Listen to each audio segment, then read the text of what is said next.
Make no mistake about it, an eraser is a student's best friend. Whether it's attached to the top of a pencil or on its own, only an eraser can quickly rub out an error. White erasers are made of flexible vinyl, while pink erasers are made of synthetic rubber.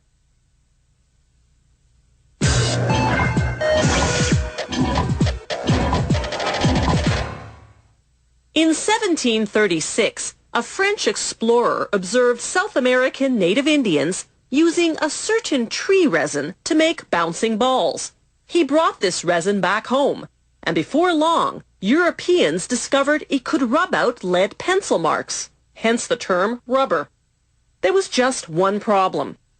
After a while, rubber would rot. That dilemma was solved a century later by one Charles Goodyear, who developed a curing process to prevent rubber from rotting.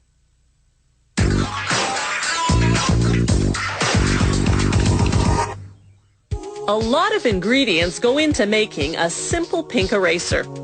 Carefully measured fillers, accelerators, curing agents, oils, coloring, and the main ingredient, synthetic rubber.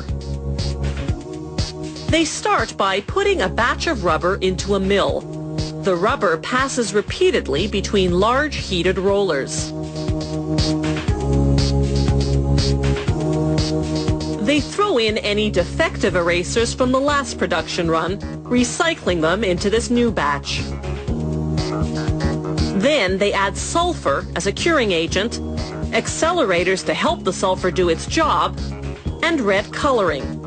They blend everything for 5 to 10 minutes until the mixture is the consistency of heavy dough.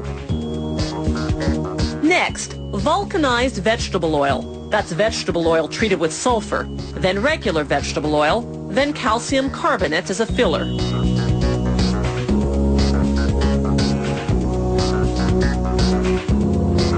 When the color and thickness are just right, workers remove the rubber, which by now is hot and soft as a result of all that milling.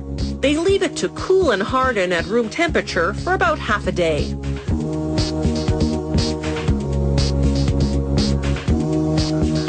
When the rubber's ready, they cut out large squares, each weighing between 5 and 8 kilograms, depending on the thickness of eraser the client has ordered.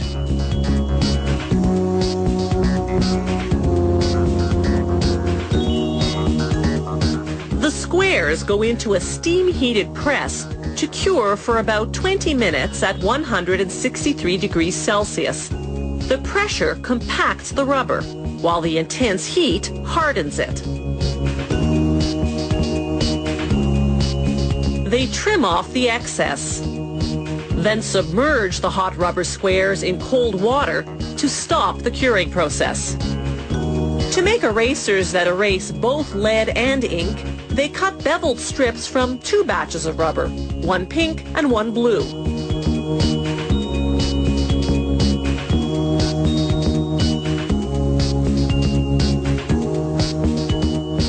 The blue contains pumice, which gives it that extra abrasiveness to erase ink. They pair up each pink with a blue to form a 2-color strip.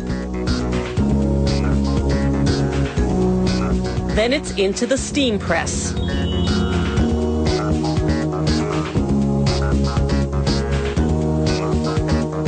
After 12 minutes, workers remove the trays, trim off the excess, and submerge the strips in cold water to stop the curing process.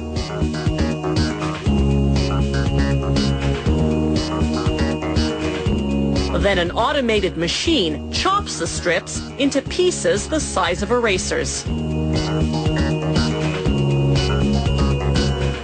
Now back to the all-pink erasers. The rubber squares come out of their cold water bath and go through a machine that cuts strips with beveled edges,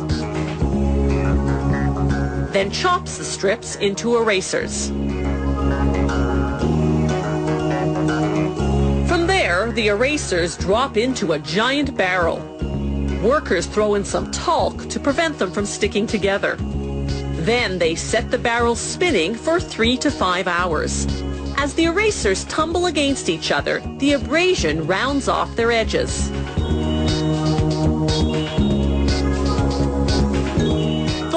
step is printing. A machine stamps each eraser with the company name and the model number.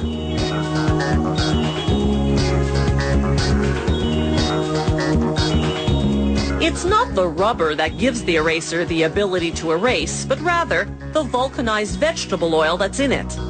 That's what makes the eraser crumble when rubbed on paper, taking away the pencil marks with it.